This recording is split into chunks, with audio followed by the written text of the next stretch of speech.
Hey there, how are you?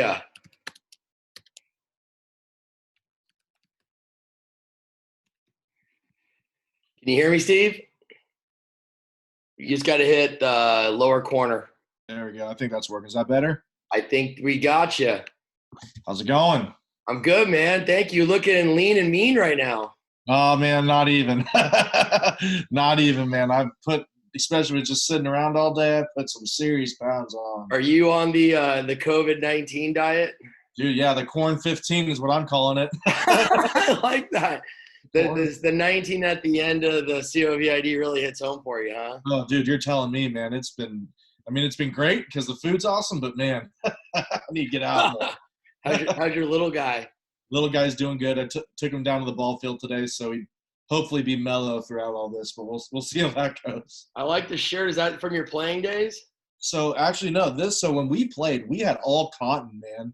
Like we had just a regular cotton T-shirt. Everybody was all decked out in dry fits. But this one's actually from a old guy. His name's Dominic. Dominic, I can't pronounce his last name. Torpezo or something. And Okay. he's a bulldog from about, I want to say six years ago, and he's like in Double A right now. He's an OG. He's a good kid. He was a big fan. He's like, yeah, I met him. He's like, dude, you're the reason why I came to Fresno. And so I gave him one of my like pro shirts, and he gave me this, and still fits a little bit. So Well, I like it, rocking it. We'll get it rolling. And hey, thanks for doing this. Really appreciate it. These have been great, and for the people that tune in, I mean, this is one that if I was a player, I would definitely want to tune in on this one because it was always a dream of mine to play the College World Series, and so few people get that opportunity. Yet you got to experience it and probably be one of the biggest contributors in that run. So, really appreciate your time and joining in today. no, happy to do it, man. Happy to do it. So you grew up in San Rafael. Talk a little bit about your youth ball and growing up there and to getting into high school. Yeah, so I grew up in San Rafael, and I just played a lot of little league and stuff like that. Played flag football and played basketball, soccer. So I kind of was like just all around growing up. It wasn't until I'd say about 13 years old though is when I started getting a little more serious about baseball. I kind of dropped basketball a little bit, didn't really enjoy it. I was really just obviously not good at basketball at all. And I had a passion for baseball. Grew up watching my dad play a lot of softball, slow pitch softball competitively. And so kind of just grew up on the diamond. But 13, 14 years old is when I really got serious. When I was 13, I played for a team out in Martinez, which is about 45 minutes away. And then when I got to 14 is when I went to play for this team called California Connection, which was like this big, they call it AAA ball. And that's when I kind of really got serious. I played over 100 games in one season, basically from March till July. I played over 100 games as a 14-year-old kid, and that's when I felt like I got good. Yeah, I mean, travel ball became big, I know, kind of right as I was getting done playing, and right around your time, I think, of coming through. I think that was right when people said, "Wait a second, we've got something here." So you move on to San Rafael, three-sport athlete there. I'm looking at you probably like a Charles Barkley power forward in basketball. Yeah, I mean, I didn't play basketball my first 3 years there because I was so committed to baseball. I knew as a Right. freshman I wanted to make the varsity team, especially going to San Rafael. So I played football, really loved football, enjoyed football, was good at it. And I just knew that basketball season, I wanted to use that to prepare for baseball season. It wasn't until my senior year where I actually was like, I miss basketball. Let's give it a shot. And about halfway through the season, kind of remembered why I dropped it because it's a hard game for me. I don't have a good shot at all, but I definitely was not afraid to pound some heads. But Middle linebacker, running back, I'm assuming. man, I loved hitting people, man. You like hitting baseballs and hitting people? Absolutely, yeah, absolutely, man. Playing football was so much fun. I wish I learned a little bit more because I played, like I said, I played flag football, but I didn't really know much about the X's and O's and all that stuff. And so I was really green, but I was 6'2" as a senior, and I could run. I was fast, quick, very very confident in my abilities. And so I love football. I actually I was talking, or not talking, but I, was getting letters for football from Fresno State as well. But just knew, after going to a college football game, that baseball was the way to go, because there's some big boys that pound some heads out there. So, Yeah, I was a football, baseball guy too. And I mean, similar to you, I was a pretty good hoops player too. And playing three sports is just kind of non-existent nowadays. And it's great to hear you go back and play your senior year of basketball. I mean, that was my biggest regret, is looking back and not doing a third sport for the guys that can do it. And I keep telling our guys, if you can do three sports, do it. You keep your grades up. You're never going to regret it. So that was one of the biggest regrets that I had. And I think it's good to see you doing that. So absolutely, man. And something I like too is that all the different sports, they kind of teach something different about the body and the mind. And like you, I encourage my high school boys to play as many sports as they can. I just think it's healthy. I think it's good to kind of get away from baseball for a small amount of time. But baseball is also the kind of sport where you can go spend an hour on it, 30 minutes on it, and you can still stay pretty collected. When you're as long as you're committed to it. I was definitely a better athlete from playing other sports. And I mean, obviously, but I was a better baseball player. I agree with you there that it helped me.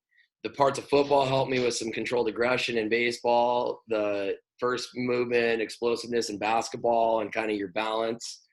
I think that, yeah, if you want to be a really good baseball player, you've got to play as many sports as you can until they tell you can't do it anymore, even pick up hoops or whatever. I mean, anything's going to help you become a better baseball player just from doing it in other sports. Well, obviously you're all world at San Rafael. I mean, I think you're team MVP and all league and all county. And, talk a little bit about your baseball career at San Rafael.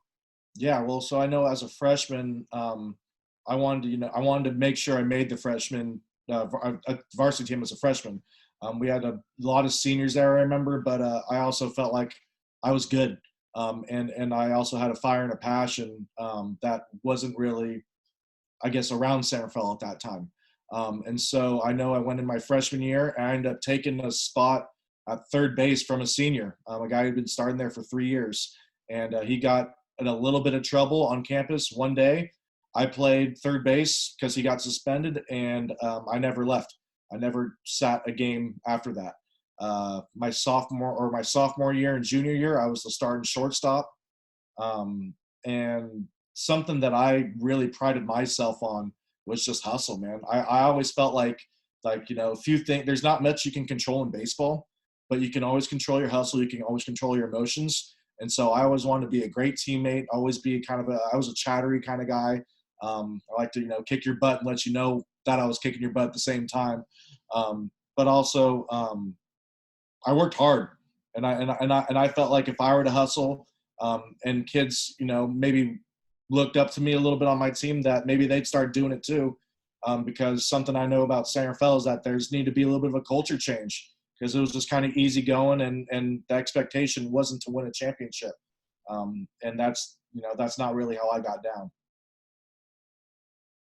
Yeah. I've been watching The Last Dance, and I just think watching, not the greatness of Michael Jordan as an athlete, but watching those leadership skills. And maybe some people at the time didn't like it, but I think if you talk to a lot of those guys, they look back and say, yeah, that guy made me a better player. And, led, not only did he talk the talk, but he walked the walk with what he was asking other guys to do. So you move on. Well, I shouldn't say move on yet. You get drafted your senior year. So I'm obviously looking up your stats. I mean, probably one of the best guys in the state, statistic wise and just player wise that year. You get drafted. I think, what was it, by the Braves? I got drafted by the Astros. Astros, that's what it was. Okay. Drafted by the Astros, late round. So like back then it was called a draft and follow. And so what they wanted me to do is they wanted me to convert to catcher. So I was a shortstop in high school.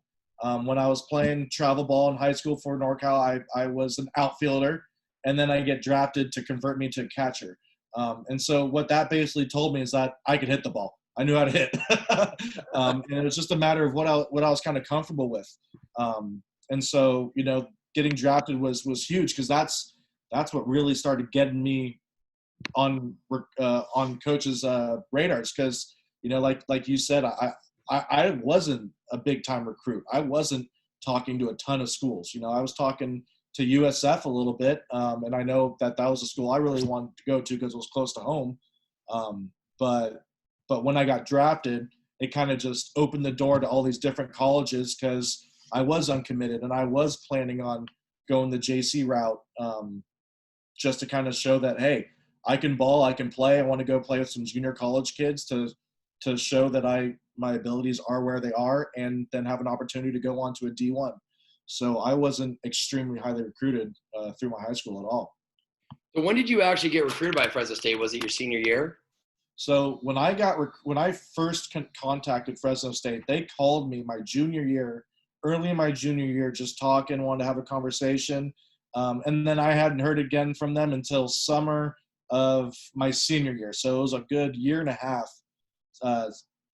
in between our conversations. It kind of just like was quiet for a while.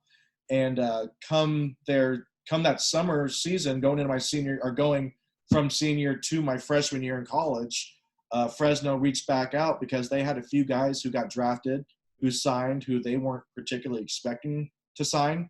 And so they had a little bit of scholarship money left over, and I was the next guy on their list. And so they came out to, I want to say, 4 or 5 games over that summer, and, just performed. I know growing up, my goal, of course I want to be a Major League Baseball player. It's what we all want to do. But my goal growing up wasn't to be a Major League Baseball player. It was to be a Division I baseball player at a great university. And I know, before Fresno, when I was a senior, their team was ranked top 25. And so when they called, of course I'm interested. You guys have a great reputation. Batesville had already won a national champion or a national Coach of the Year award down at Northridge. So I knew I was going to get coached up. I knew it was going to be an extreme challenge because, Division I, all those guys are ballers. But my goal was to go to a D1 school, not so much play in Major League Baseball, I guess you could say.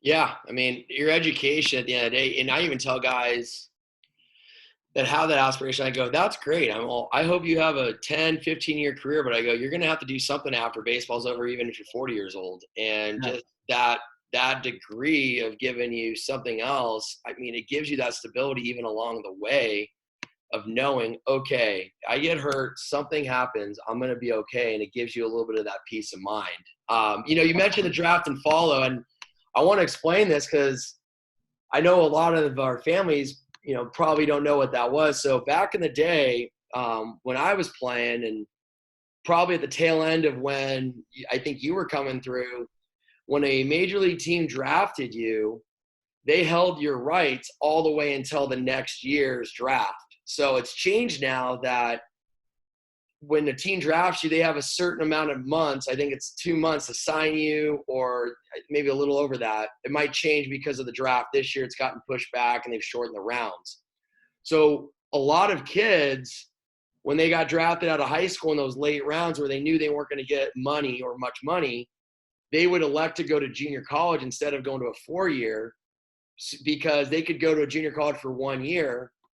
That team could track you for an entire year to junior college that drafted you, and then they could offer you more money before the next draft came around. Yep. So it's interesting because junior colleges, in essence, I think even when you were playing a little bit, were probably slightly better than some of the 4-year schools because of that draft and follow. You had some of the really good junior colleges that were getting guys just coming there to get drafted.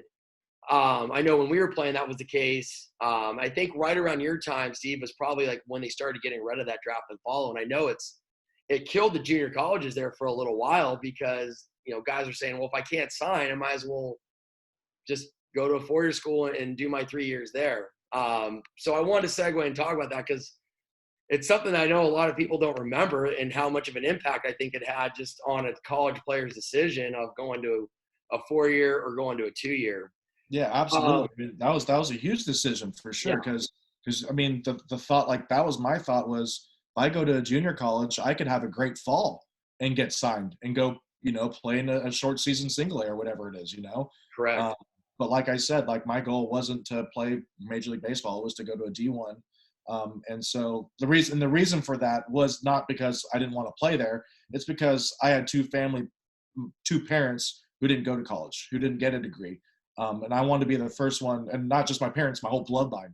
Never had a person go to college and get a degree, and so I kind of wanted to break that barrier because I felt like I could do it. I had a sister who was, very smart too. I just kind of wanted to break that barrier. But yeah, that's why I was considering JC. And funny you said it, because like I signed my scholarship the day before I was going to my first class at College of Marin. And so like my signing was really, really late. I mean, I try to tell fans all the time is they just don't. When I hear people being like, "Oh my God, I'm a freshman and sophomore, I'm not getting recruited yet," I just am like, "You're crazy," Yeah. because they don't understand that you can't sign a letter of intent anyway until your senior year in the fall. I think it's November. They might have changed a little bit now, and then they can sign you all the way up until the day of first school. So there's guys that have said, hey, not a really good option is presented itself from a four-year standpoint, commit to a junior college. And if a four-year school comes along in June or July, they can still go to the four-year school. It's not like, oh, well, I signed up to go to junior college. That means I can't go to a four-year school now. Yeah. So it's such a good, segment that we have. You're just on that alone of your path of where you went to Fresno State, but along the way, the other options that you potentially could have had that would have been just as fine also. Yeah, I mean, I had my classes, I had my books, I was ready to go, and took one trip down to Fresno, and sure enough, I come back home and pack it up and get on the boat and go. Yep. So you arrived at campus at Fresno State. You're a freshman. You go from being a four-year starter, big man on campus, to back to the low man on the totem pole. And talk a little bit about your first year there. So when I went to Fresno, I signed so late that the dorms were already full. So I didn't get to actually even be in the dorms with all the other freshman players. They moved me into a house with two other sophomores, Erick Wetzel, who was our second baseman, Danny Grubb, our catcher, and Gavin Hedstrom, who was our middle infielder, center fielder, ended up being our center fielder. And so I'm moving into this house with, guys that I have no idea who they are. They've already been together, lived together for a full year. And on top of that, not one person from Marin County was at Fresno State from any year, so I'm going into a whole new world. Growing up, I grew up in Santa Fe, but my parents are West Marin people too. So it's a different world down there, from West Marin to Fresno. And so that first year, it was a lot of learning. It was a lot of growing. But the thing that really stuck out to me, and I'll remember this, it was the very first practice, is how good everybody was. I remember I was in my first hitting group. It was our first time we took batting practice, and I'm in a group with Tommy Mendonça, who's, he played up to AAA. He won the College World Series MVP, actually. And so this guy is hitting the ball 500 feet over and over and over again, putting them balls up on the weight room. And I'm like, man, like, these are freshmen. These are guys I'm competing against, And so it was just the biggest slice of humble pie you could ever get on that first day. But I'm stubborn and I wanted to compete. And I knew that I just had to get better every single day. And so it started, and the grind started that first day, and it was extremely competitive, but also like, hey, this is it. This is why you're here. It's because you're good too, I like that. That must have been a fun first year of college. Those guys. I mean, well, it was kind of comforting for me because I went in there as an outfielder. I knew I was going to be an outfielder at Fresno. And when I went there were three juniors who were all projected to get drafted already in the outfield. And so it wasn't like, hey, I'm not coming here to really try and go take a spot. I'm not saying I wasn't going for it, but it was just more so like, the understanding was for me to learn, get to know the ways of Bates, and also understand the expectation of the day in and day out grind of what he says, put the hay in the barn, work your butt off every single day, and get better. And so, I felt like I had to earn my at bats, not just a start, but an at bat. Yeah. So was your freshman year or sophomore year the one where you guys made the run? And did you end up working your way into the lineup as a freshman, or was it kind of more of like a growth year, and then the next year you slid yourself into the starting lineup? Yeah, so my freshman year, I only got 40 at bats. I didn't start at all. I mean, like we had Suzdorf, who was in left field. He got drafted in the 20th round. Brian Lappin was our center fielder. He got drafted in the 17th round. And Ozzie Lewis was our right fielder, the position I was going for. And he still got drafted in, like, I think the 26th round or something like that. So all of our outfielders got drafted. And I'm a freshman in here, who's just trying to figure out the ropes. So I didn't play much at all my freshman year. A lot of learning, a lot of growing, which was the expectation.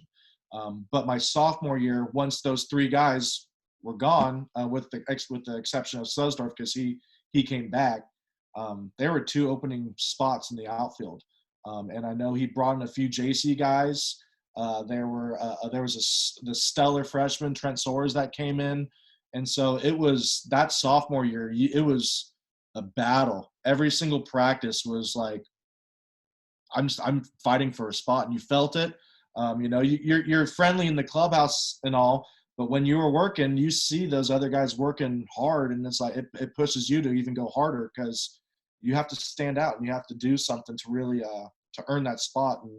And luckily for me, with my hustle, my energy, Bates he gave me a shot, and I took it and ran with it. I know Bates has pretty competitive practices. That's what all the guys you sent there. And I mean, it's kind of good because we've sent a lot of guys to Fresno State and they've done really well. And it makes sense because, we challenge our guys a lot in practice. And when I tell guys, hey, this is how you better expect to be at the next level. But I think there's something to be said about that competition in practice. And when you have guys around you that are good players that want to compete also, it's going to raise the team to the highest level, but it's going to make each individual also a much better player. And so I've heard that about Bates, that, there's not a better guy at preparing, a kind of like a team for battle, for what they're going to see and getting those competitive juices going. Yeah, I mean, because he's not getting a lot of these SEC guys and these big time five-star recruits. He's not getting a lot of those guys, but he gets guys who work hard. He gets guys, like the bulldog mentality, I guess you could call it, where these guys are scrappy. These guys listen. These guys are willing to adjust, and they compete. That's one thing that I loved about our 08 team, was that whole group are just a bunch of stubborn competitors who just would not give in to anything. Like I rewatched the game for the first time in 10 years. And I remember the commentators talking about how we all take at bats like Batesville. We're all grinding out at bats. And it's true. Like, we were getting into bullpens, which is why we were able to put up runs late in games too and win games like that. Yeah, that was a fun year to watch. And I want to start getting into that championship run. So you guys started out the year, your sophomore year, and you guys were just kind of like 500, hovering around it. I bet you if you asked anybody on your team, I think they would even say that we didn't think we'd win a College World Series championship. Not initially, but as you guys got rolling, I think the belief started happening. Let's talk about that great run. I mean, that's stuff that we all dream about, of going to a College World Series and getting a championship. But I bet the journey of getting there is probably the most memorable part of it all. So take us through your midway through the year, and you're getting towards the end of the season. Yeah, well, I'll start with this. Like, we went into the season ranked. We were ranked, I think, 24 in the nation. Okay. But very quickly, that went away, because we started the season 9-12 with not the hardest schedule. West Coast baseball is always good baseball, Mm-hmm. but it's we were 9-12, and so our rankings went down really quickly. And I know even before, like, we were grinding. We were 500 all the time, up and down, flirting with 500.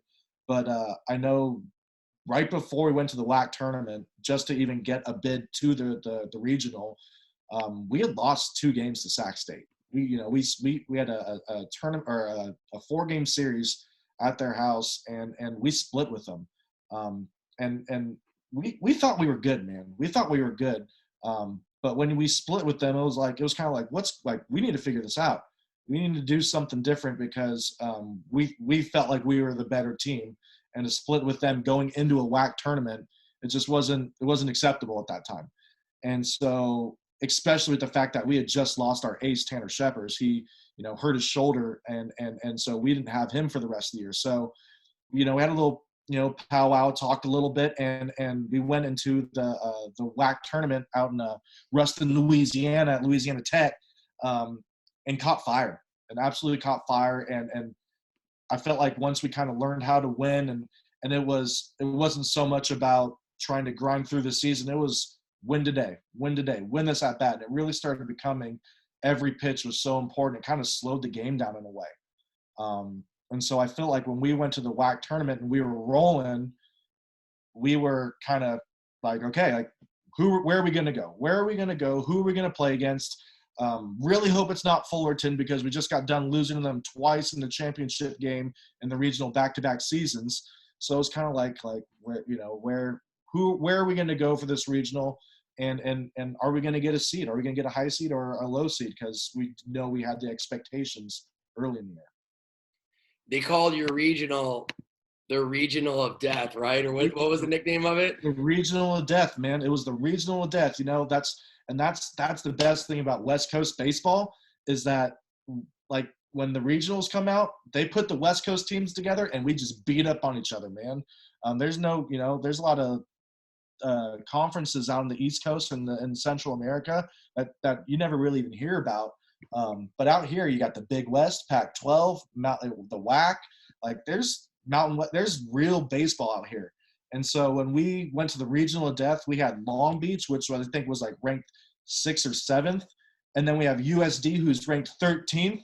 And then we have Cal, who has Tyson Ross on. It's like, all right, like, thanks, guys. You're just throwing us to the wolves. Like, and of course, we get the 4 seed. So we're like, one thing about the 4 seed that I remember vividly, which is hysterical, is when we had our what is it called? The banquet, the pre-banquet before the whole regional starts.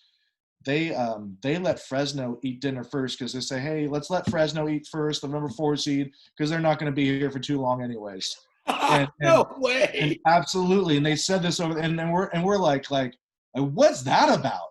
Like, what's that about? And like, I remember us eating dinner. We're all like, we're not pissed off, but just kind of like, that was like not called for, And so, and then we get back to the hotel and we're like, that's not cool. And we've beaten all these teams in the regular season. We've beaten USD. We beat Long Beach at your house on a Tuesday. We beat Cal. It was like, let's go. Like, you just, like the Last Dance, Jordan, you want to turn us up? You want to flip a switch? Like, that comment really got us fired up. I'm sure Bates all just that fired him off too. Oh, yeah, man. I can only imagine what he was thinking.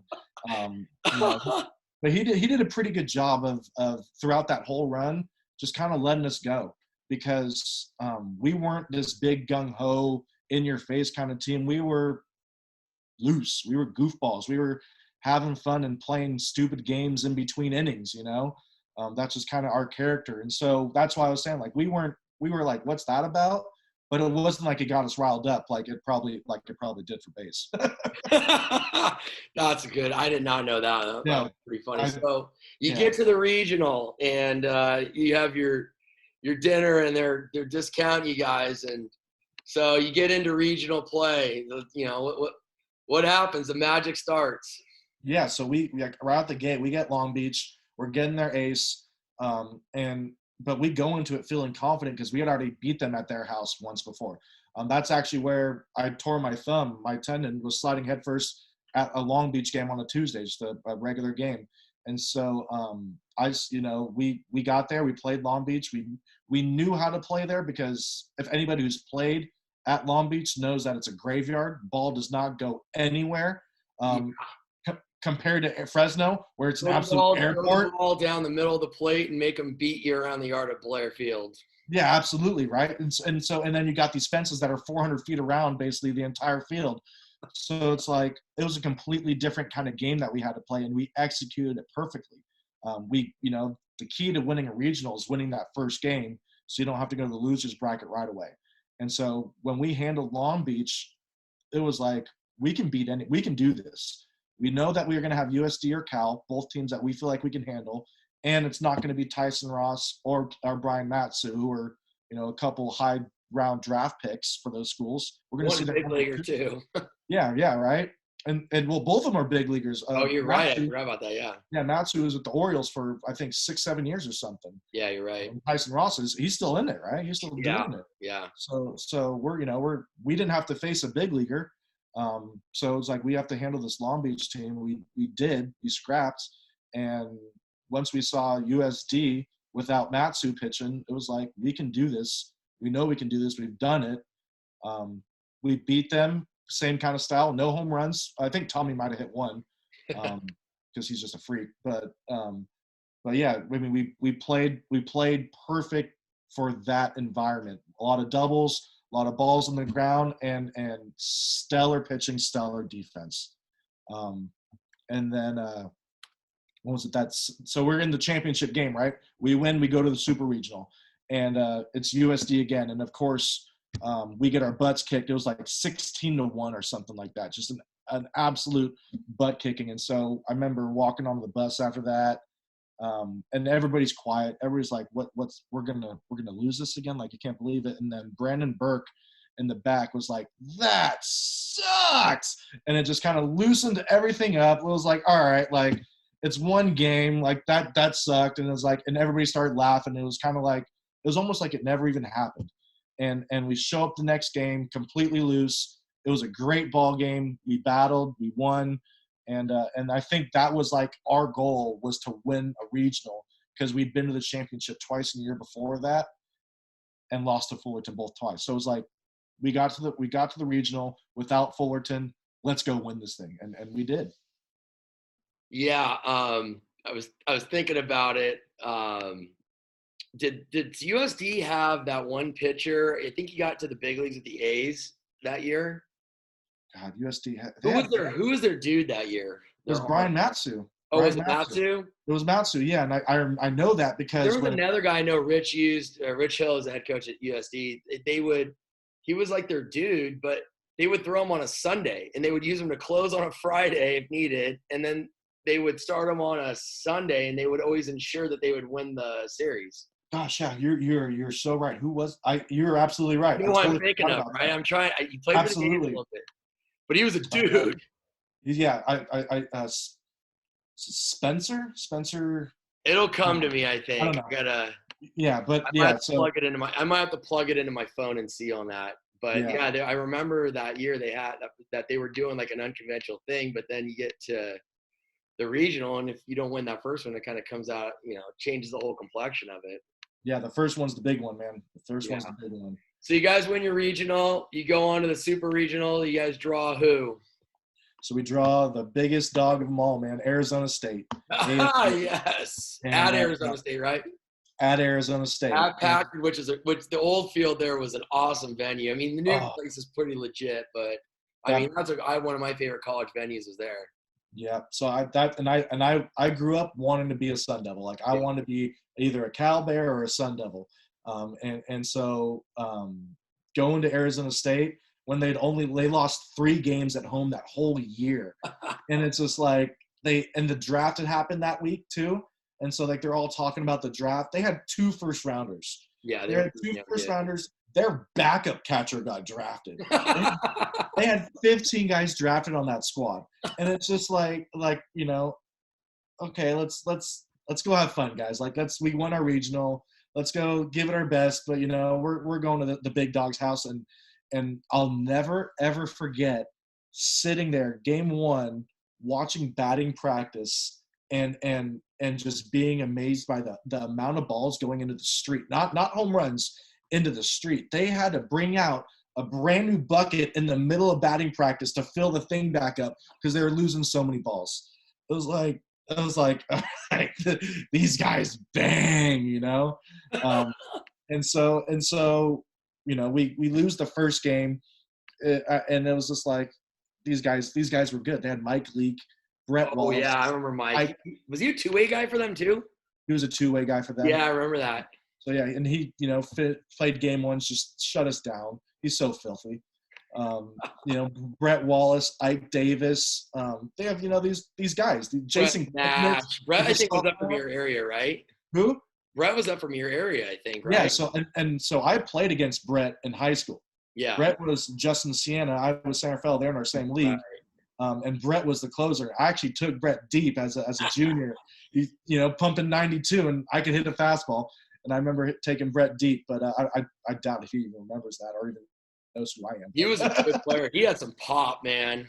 Dude, you're telling me so we have a field at Albert Park. We have a fence. We have a fence. There's a softball stadium in center field. And then, so it's like a whole nother stadium over there. Yeah. And then there's a street after that. And then there's a creek. And then there's a wild care center.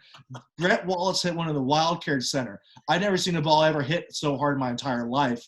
And this guy's a 17-year-old boy with these tree trunk legs, you know? Yes. Yeah, he could hit. That boy could hit. He had a cannon, good there is. He had a good little big league career, I think, too. Yeah, he had a good little. Well, you know, the good thing is you can't win a game with your BP, and probably an advantage going from Blair Field, you know, Long Beach State Regional to ASU. You guys are probably not trying to elevate the ball, so your swings are probably dialed in and just didn't think about, hey, let's try to lead the yard. Let's just do what we've been doing. Yeah, and going into that second game, there's just absolutely nothing to lose too.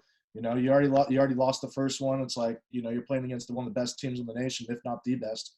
And so it was just our goal is just like, let's just go out, perform, see what happens. And you're absolutely right. Like, our swings were dialed in.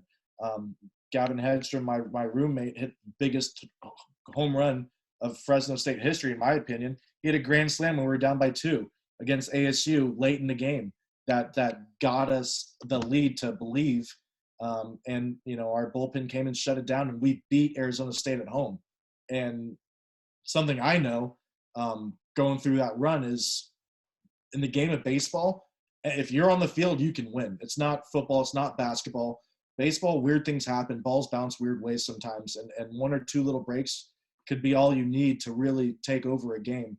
And so that break that Gavin got with that grand slam was like, hey, something special might be happening right now. And so, you know, when he did that, and we came back the next day and beat them again in a high scoring game. Like, we just outscored ASU, you know, like that's when I feel like when we beat Arizona State, that's when I felt like we believed that we could win this whole thing, no matter who we were playing. Cause those boys were monsters. That was the train. And that's any championship run. I'll tell you right now, just knowing that you get that point where you're like, yeah, I think we can do this. Like, I think we're legit. And, you know, we had it in high school where we got down the stretch and it was like, you guys, I'm like, I don't care if you throw the San Francisco Giants out there right now. Like, we're beating whoever you throw out in front of us. So it's a good feeling when that happens, especially as a team. So you guys win the regional against ASU, and we got the name AJ Griffin from USD. AJ Griffin, that's what it was. Yes, one of our players here, his older brother, played for us and plays at USD. So thank you, Charlie Goldberg, for that. That was I knew it was on the tip of my tongue. So you go College World Series. You guys are probably going ballistic. You know, top of the world, take on anybody, and take us through that experience. I mean, gosh, just from beginning to end of it. Yeah. So, well, the beginning of it's probably the scariest part of my life. We flew in, we were flying on a chartered plane, which is awesome, but it's a smaller little plane, you know? And so we're flying into trying to go to Omaha, and there's tornado storms going all around. And so we don't actually end up going into Omaha. We have to go to Lincoln. And our plane, I'm not even kidding, is doing this. There was one point where we free fell for 3 or 4 seconds. And everybody who wasn't buckled in went right to the top of the plane and then went right back down. And like, you know, we're all kind of, woo, it's just fun. And then all of a sudden that happens and you hear click, click, click, click, click, click, click. Like, it was like we went down and we actually have some kids on that team who still can't fly to this day because of no way. And I'm not even exaggerating. There are 2 guys on that squad, I'm not going to say who, that can't fly anymore. They chartered a bus or took the train back from Omaha, probably. No, he had paper bags. He was panic attacking. Like, he was not doing well on the way back. And that's after we won the whole bad boy, you know? So, but yeah, so we land in Lincoln after that horrifying flight. I swear we got hit by lightning. I don't. That was insane. Um, but I remember getting there, and they have another banquet and stuff like that. And you're looking around like, man, there's Buster Posey. There's Matt Harvey. Here are these names that you've heard from the ACC and the SEC. LSU's there, and it's like this is pretty cool. This is pretty cool. We're playing against some real big boys here.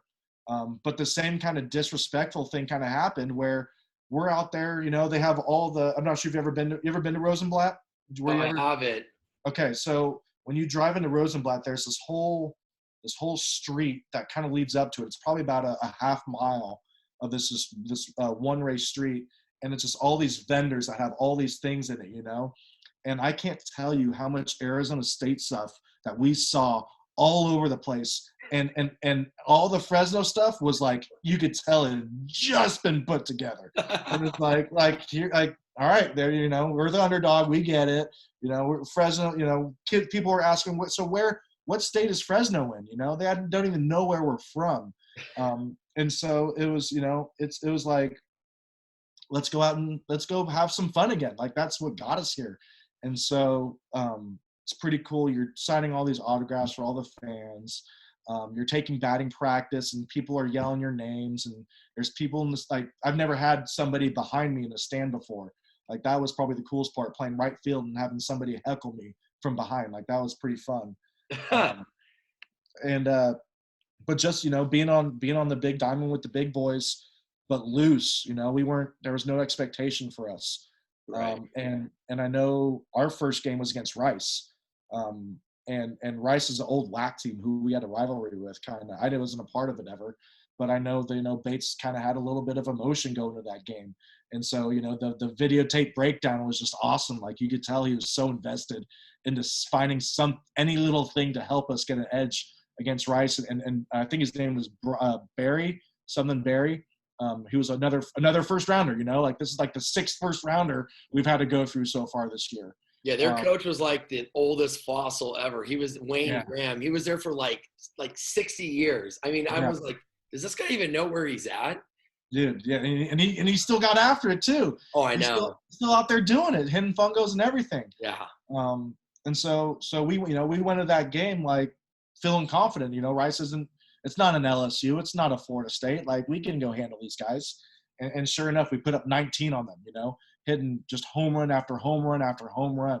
I wasn't a part of any of it. Like, I'm not sure if you want to talk about this later, but like throughout the whole run from the WAC tournament to basically before Georgia, like, I was not hitting well, man. I was not hitting well, but everybody else was having just career days. Like, everybody was just like performing better than they've ever done their whole life. Yeah. And so it was just like, it was just like a matter of time. But we were playing on a high level and very loose, and a team that's loose with nothing to lose is pretty dangerous. It always is. And again, you're going from that regional, playing in a big yard at Long Beach like that, and then going into two places like ASU where the ball flew out of Packard, and ball flew out of Omaha pretty good. I think you guys are still using Beezer, so I mean, it was kind of like a launching pad there. Yeah. Prior to them moving the fences back and then the BB cores. So, well, it's funny about the shirts, because I'm sure some kids in Africa probably have some ASU shirts that got sent out. People I don't know, like, all those shirts, what do they do with them when, like, the other team doesn't win the championship or move on? They donate them and they ship them off to other countries. So I'm sure somewhere they're wearing an ASU College World Series. Oh, I bet you there's a ton of them too, because those guys were good, man. Yeah. So you guys roll through Rice. You guys are still playing with tons of confidence and loose, and take us through getting to the championship game. Yeah. So we got North Carolina next, and North Carolina was extremely hungry. And the reason I say that is because they'd lost the championship 2 years in a row to Oregon State prior to that. And so when we play North Carolina, half the stadium are North Carolina fans because they know these boys so well, because they've been there the past 2 years. They know, there's those guys knew fans by first name basis because they'd spent so much time with them, And so we're playing against these guys and we're not the fan favorites. People are hounding us on us. And they got Matt Harvey. They got who else did they have? Um, Seager. Seager was on that squad. Yeah, he's not Um, bad. no, he's okay, right? He's okay. Yeah, and so it's just that same kind of thing where it's like you're loose, you're playing free, you have nothing to lose, and let's give it our best. Um, and I think Clayton Allison actually just came out from an arm injury. When we were expecting him to throw 2 or 3 innings, he actually went up 6 or 7 or like that, and just had one of the most gutsiest performances that I'd ever seen on a baseball field. Like this guy's arms falling off, and he's out here throwing against the best players in the country and shoving, you know. And so, like I said, it took guys to have the best games of their lives for this to happen, but everybody seemed to have one. And so we beat North Carolina in a close game. We go to the championship to get out of that bracket play to go to the big dog, the series. And North Carolina, I think actually in the second time we played them, I think they hit like a late home run in the 8th inning or something like that to take the lead and steal the game from us. Mm-hmm. And so I remember being devastated after that game because it was like that was our chance. Like that was our chance. We're giving North Carolina another chance to come and play us again. And like, yeah, we have our horse, Justin Wilson, who's still a Met to this day. But like, it was like that was our chance. And so we get to the field, and I feel like that was the most tension I think we felt throughout the whole run was that game, just because it was like we gave it away. We just let go of a game where we could have pulled it off, but found a way to win. Got a few big hops and a few quality at bats, and the rest is history, man. Yeah, history, and probably one of the best College World Series performances by you. I've told you probably haven't paid for dinner or drink in Fresno since 2008. You're like the Joe Montana probably down there. And I do like what you said, that it took a different guy along that path. It wasn't one guy. It was one different guy was a big player of the game along that way in that streak. But you're probably the biggest player, of the game when it came to that championship series. And take us through it. 2 jacks, a grand slam, probably one of the best College World Series performances in history. Yeah. So yeah, we I was leading up to that in Omaha. I was 2 for 17, man. Like, I was not hitting very well. You probably got a few fastballs. No fastballs. No fastballs. And so I'm struggling. I'm seeing Matt Harvey sliders. Like, are you kidding me out here? Brian or Barry and stuff. And so I was struggling. And then we watched the tape of how they pitched. Fastballs. They thought they threw hard. They thought they could throw 95 by you. And I love fastballs, man. Any great hitter can hit a fastball, no matter how hard it's thrown. And so when I saw that they're throwing just fastball after fastball, even in the heading counts, they're throwing fastballs, I got really excited. And I know that first game, I got 2 or 3 hits and hit one about 400 something down the left field line, and I was like, there it is. That's what it feels like. Time to get going. And so that's when it really turned on for me, was when I got just a couple more fastballs to square up. And so, we win that first game. We lose the first one. We win the second, but that last game, man, like that's the out of body experience kind of thing, where you did it, but I can't tell you where I was or how I was feeling or even any memory, because you're just so focused. You're so focused on that task at hand, grinding every single inch, every single second out of the game, and just putting your whole heart and soul into it. And I remember walking into the dugout at the end of the game and like, did that just happen? Like, did we just win? And not only did we just win, I just went 4 for 4, 6 RBIs, 2 dingers, and a double, and have the greatest game I've ever had in my life on that stage. Like that was life changing. Was life changing, and still to this day has changed things in my direction of what I'm doing for work, and also like the connections that I have, because that was pretty cool stuff, man. Cool is an understatement, but yeah, I mean, you probably went back to just saying, hey, get a fastball and get the bat on it. You know, when you're struggling like that, sometimes it's crazy to think that that's just really how simple it is. You know, we have a tendency to let our brain overthink stuff and put such an emphasis on the result. And when you get to that point, it's more just, hey man, what do I got to lose? Just get the bat on the ball. Absolutely. You know, that's like something I was doing early is you're so excited in that environment. You want to perform where you might start doing things you're not typically doing. I know I was swinging a ton of off-speed stuff, and that's not my game. And so when I saw, like I said, I saw the fastball tape, that gave me confidence. I hit a fastball, that gave me confidence. And any baseball player who's played enough knows that one swing of the bat can take you from a slump to now all of a sudden you're on fire. And you're absolutely right. I got a fastball, kept it simple, just try to make solid contact. And when your approach is that simple and you keep it that simple, things slow down a little bit. Yep. And, you know, you talk about tape. I mean, I don't think these guys understand that how important – we always thought about football, you know, having tape or basketball, but if you're able to get video on your opponents, that is such a huge advantage. I mean, not just, you know, going on Huddle and watching your highlights, but if you can really learn to analyze video, and I know that's something that we're going to talk about going into our summer season. Probably we're going to do a Zoom session of this is how you analyze data. This is what you're looking for. Not even data, just video of what you're looking for. You know, we'll probably rely on you as we get rolling in the summer with that. And, you know, I don't want to go too much longer, but I wanted to make sure we got to really enjoy that experience that you had of going to the College World Series. So you come back to Fresno and, you know, have a great career there. You know, take us through your remaining years at Fresno State and, you know, going into professional baseball. Yeah. That all happened my sophomore year. And when you commit to a 4-year, you can't get drafted until you're either 21 or a junior. Right. And so I was not draft eligible that year, or I couldn't even sign. And so I had to come back my junior year. And to be quite honest with you, I got distracted.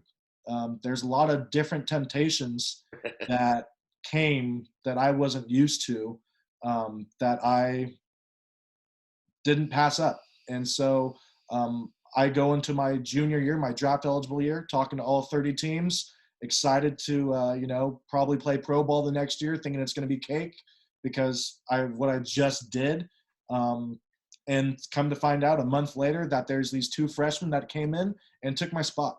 And I ended up not playing very much my junior year because I just lost the commitment that it takes to play at that level. And also lost the trust of my teammates, probably just from the activities I was doing. You know, nothing crazy, but just, you know, little things, you know, just little things, staying out past midnight, you know, and stuff like that. But, you know, I got distracted my junior year, and senior year, it just was too late. It was too late where these freshmen were good. These freshmen were good, and it wasn't about till halfway through the season, my senior year, where I earned my spot back. I started the last half year of my senior year, but at that point I wasn't going to get drafted. I already had, you know, the rep, and I wish every day that I could have stayed focused on the task at hand, because, you know, I still feel like I hit well. I played great defense. I was a great team guy, great teammate. I just didn't do the right things off the field to earn that and to deserve that.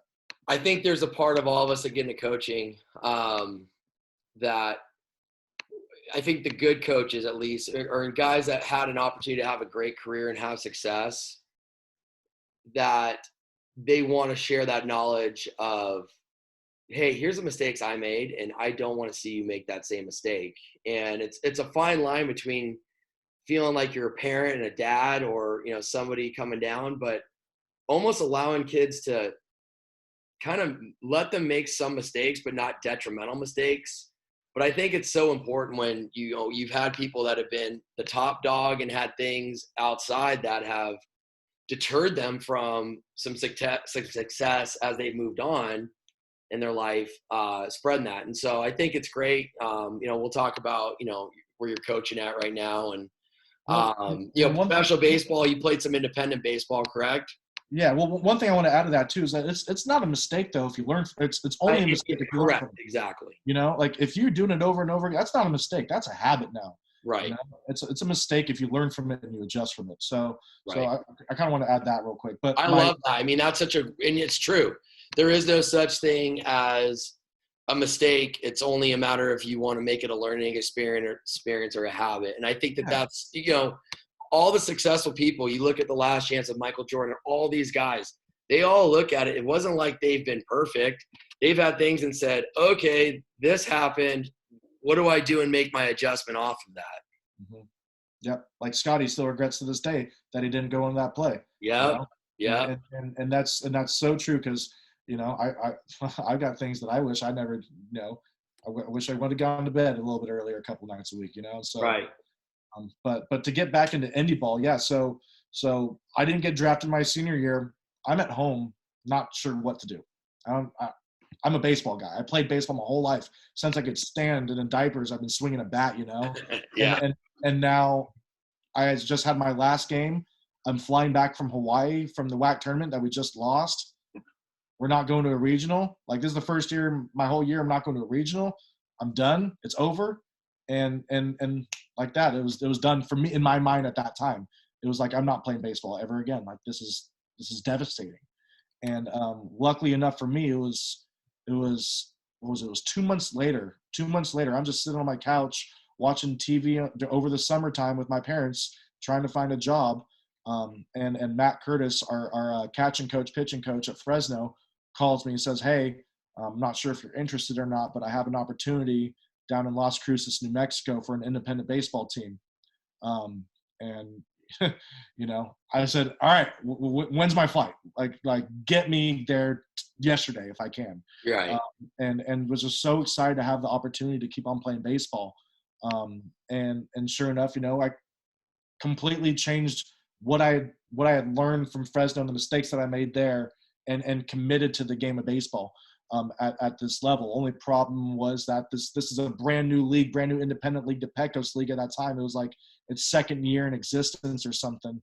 And so it wasn't this big platform where there's any scouts around or anything. Like the goal of this league was to get to a better indie league, which I ended up doing the next year. So I went there halfway through the season, and within the first month or two the next year, I get called up to the Can-Am League out in New York. And so I have to find a way to get from Las Cruces, New Mexico to Boston, Massachusetts for an away game in 3 days without any money and with a car. And it's like, and so mom and dad came through big time for me right there. I took that car and was flying. I'm talking 14-hour days in the car. Oh my God. Get there, suit up, stretched out, and I can't even tell you how sore I was the next day, just from like the sitting down to the just instant adrenaline of playing. And then the other dugout over there is a Buckner, is the old Red Sox Buckner, who's the coach of that, manager of the other team. And Bill so Buckner. Bill Buckner, yeah. Oh Bill my Buckner. God, you played for Bill Buckner? I played against Bill Buckner. Oh, okay, gotcha. I'm playing against Bill Buckner over there, and I'm facing an ex-pro on the mound right now. Like it was like I went from sitting for 13 hours, 3 days in a row, to all of a sudden huge adrenaline rush, and I remember being so sore. But the Can-Am was pretty cool. I actually remember playing a game in front of Robbie Cano. Robinson Cano came out to one of our games, and that was a pretty cool experience to play in front of him.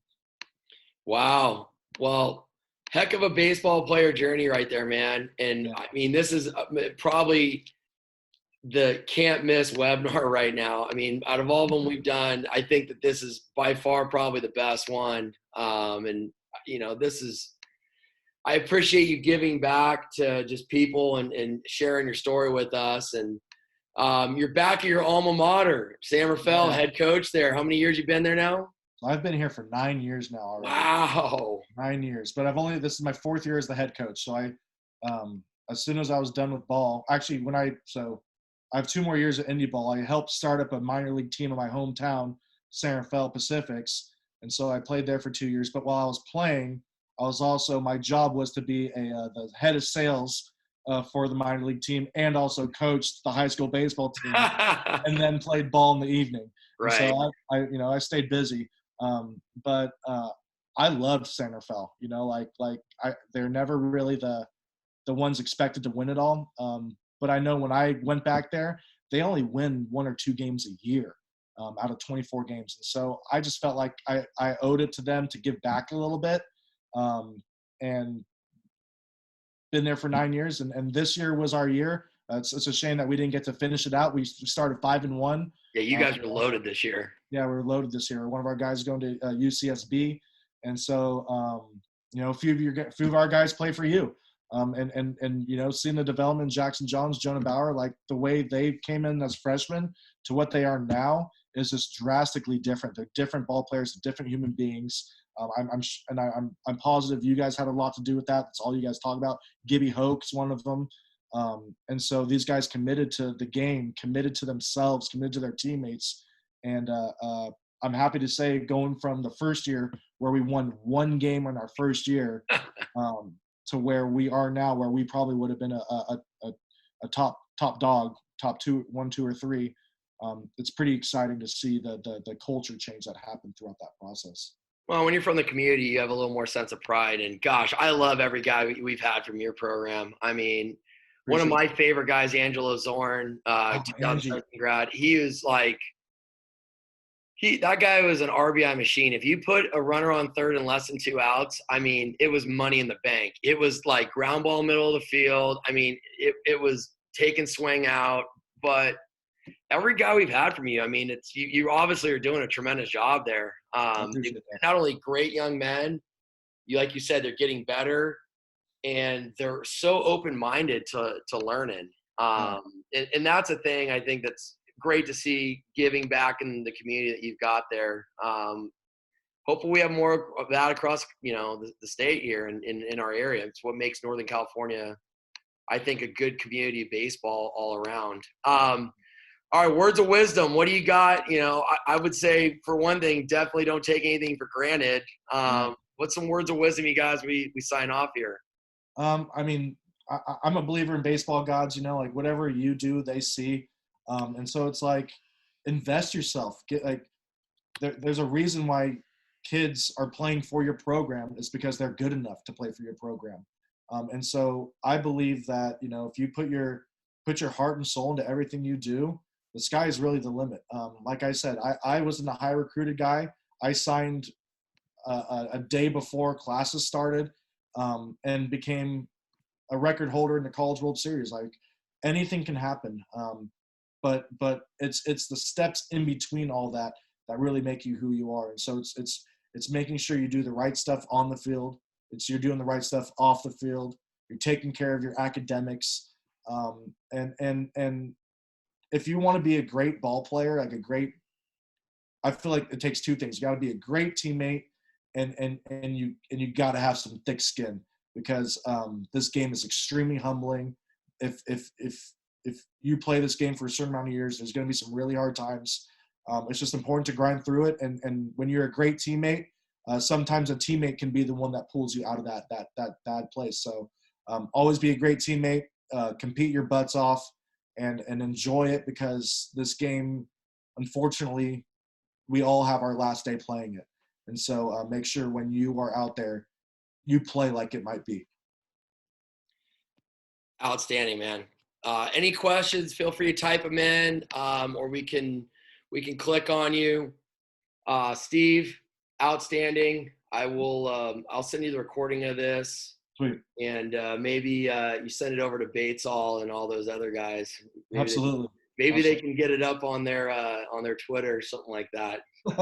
We'll see. We'll see what they can do. Well, I'm definitely hoping if we go to Fresno, I'm traveling with you and rooming with you, because I know I won't have to pay for much down there. Hey, man, we're going to hit up Japanese Kitchen down there. That place is good, man. Or the Doghouse. Doghouse. Hey, yeah, those fries are unreal. Yes. Those fries, the tri-tip out there, yeah, buddy. Oh, yeah. Yeah. Well, thank you, everybody, for tuning in. Steve, thanks once again. I'll catch up with you and see everybody at our next webinar. Thank you. Thanks, appreciate it, man.